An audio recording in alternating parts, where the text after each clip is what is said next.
माघ मास शुक्ल पक्ष जया एकादशी व्रत कथा। महाधनुर्धारी अर्जुन बोले, हे प्रभु, आप कृपा कर मुझे माघ माह के शुक्ल पक्ष की एकादशी के विषय में भी विस्तार सहित बताएं। शुक्ल पक्ष की एकादशी में किस देवता की पूजा अर्चना करनी चाहिए तथा इस एकादशी के व्रत की क्या कथा है, उसके करने से क्या फल मिलता है। श्री कृष्ण भगवान बोले, हे पार्थ, माघ मास के शुक्ल पक्ष की एकादशी को जया एकादशी कहते हैं। इस एकादशी के व्रत से मनुष्य भूत प्रेत पिशाच आदि की योनि से छूट जाता है। अतः इस एकादशी के व्रत को विधि पूर्वक करनी चाहिए। अब मैं तुम्हें जया एकादशी के व्रत की महिमा सुनाता हूँ, ध्यान पूर्वक सुनो। एक समय देवराज इंद्र नंदन वन में विहार कर रहे थे। चारों ओर उत्सव सा माहौल था। गंधर्व गायन कर रहे थे और गंधर्व कन्याएं नृत्य प्रस्तुत कर रही थीं। वहीं पुष्पवती नामक गंधर्व कन्या ने माल्यवान नामक गंधर्व को देखा और उस पर मोहित होकर अपने हाव भाव से उसे रिझाने का प्रयास करने लगी। माल्यवान भी उस पर मोहित होकर अपने गायन का सुर ताल भूल गया। इससे संगीत की लय टूट गई और संगीत का सारा आनंद बिगड़ गया। सभा में उपस्थित देवों को यह समूह बुरा लगा। यह देखकर देवराज इंद्र भी कुपित हो गए। संगीत एक पवित्र साधना है, इस साधना को भ्रष्ट करना अपराध है। अतः इंद्र क्रोधित हो उठे और उन्होंने पुष्पवती तथा माल्यवान को शाप दे दिया। संगीत की साधना को अपवित्र करने वाले माल्यवान और पुष्पवती, तुमने देवी सरस्वती का अपमान किया है, अतः तुम्हें मृत्यु लोक में जाना होगा। गुरुजनों की सभा में असंयम और लज्जाजनक प्रदर्शन करके तुमने गुरुजनों का भी अपमान किया है। इसलिए इंद्रलोक के निवास के बदले अब तुम अधम पिशाच असंयमी का सा जीवन बिताओगे।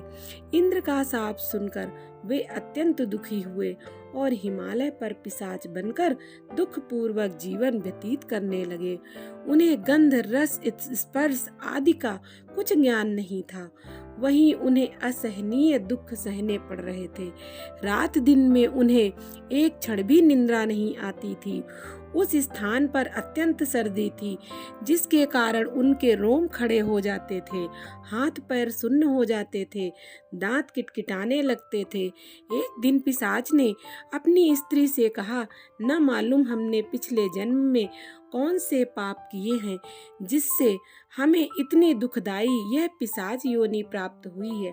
पिशाच योनि से नरक के दुख सहना उत्तम है। इसी प्रकार अनेक विचारों के करते हुए अपना दिन व्यतीत करने लगे।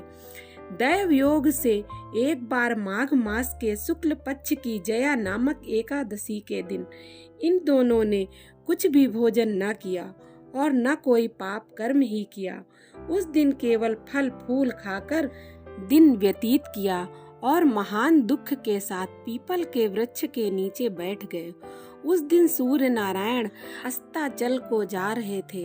वह रात्रि इन दोनों के एक दूसरे से सटकर बड़ी कठिनता से काटी।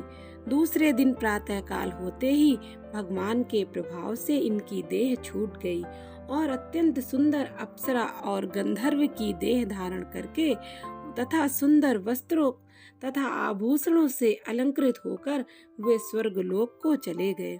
उस दिन आकाश में देवगण तथा गंधर्व उनकी स्तुति करने लगे। नागलोक में जाकर इन दोनों ने देवराज इंद्र को प्रणाम किया। इंद्र को भी उन्हें उनके रूप में देखकर महान आश्चर्य हुआ और उन्होंने पूछा, तुम्हें पिशाच योनि से किस प्रकार मुक्ति मिली? उसका पूरा वृत्तांत मुझसे कहो। इस पर माल्यवान बोला, हे देवेंद्र, भगवान विष्णु के प्रभाव तथा जया एकादशी के व्रत के पुण्य से हमारी पिशाच योनि छूटी है। इंद्र बोले, हे माल्यवान, एकादशी व्रत करने से तथा भगवान विष्णु के प्रभाव से तुम लोग पिशाच की देह को छोड़कर पवित्र हो गए हो। इसलिए हम लोगों के भी वंदनीय हो, क्योंकि शिव तथा विष्णु भक्त हम लोगों के वंदना करने योग्य हैं। अतः आप दोनों धन्य हैं। आप आनंद के साथ विहार करो।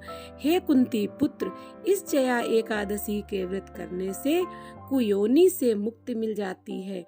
जो मनुष्य एकादशी का व्रत कर लेता है, उसने मानो सब तप यज्ञ दान कर लिए हैं। जो मनुष्य भक्ति पूर्वक जया एकादशी व्रत करते हैं, वे अवश्य ही सहस्त्र वर्ष तक स्वर्ग में निवास करते हैं। कथा सार: संगीत एक साधना है, एक विद्या है। इसमें पवित्रता आवश्यक है। फिर जिस सभा में अपने से बड़े गुरुजन आदि उपस्थित हों, वहाँ प्राणी को संयम और मर्यादा बनाए रखना चाहिए, ताकि गुरुजनों का सम्मान बना रहे। गुरुजनों का अपमान करने वाला मनुष्य घोर नरक भोगता है। इस प्रकार एकादशी की व्रत कथा समाप्त हुई।